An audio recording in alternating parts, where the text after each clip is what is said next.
Potential एनर्जीच्या concept में येतोय आणि आपल्याला पहिला फॉर्म्युला आपण तोच ड्राईव्ह केलाय. तर याप्रमाणे मी काय दिलं बा, युनिट पॉझिटिव्ह चार्ज म्हणजे चार्ज क्यू किती आहे, +1, shifted from region of low potential to what, high potential, then electric potential energy of system. Okay, electric potential of the system. मग पोटेन्शियल एनर्जीचा फॉर्म्युला काय येतोय, पोटेन्शियल एनर्जी विचारलं ना, potential energy is V into what, that charge. बरोबर, is it right?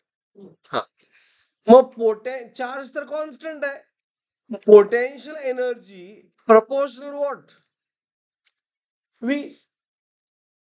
मग charge move केला तर चार्ज मूव्ह केला, पण चार्ज मूव्ह केला तर V लो टू V हाय,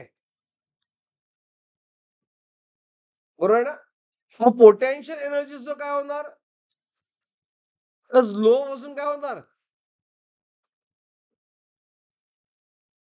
हाय होणार, बरोबर आहे ना. त्यामुळे option is a, increases.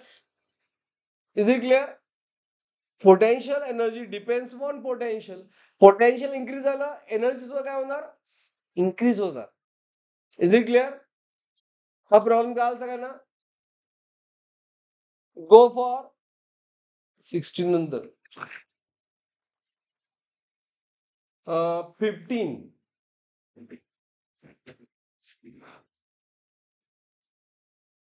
Go for 15.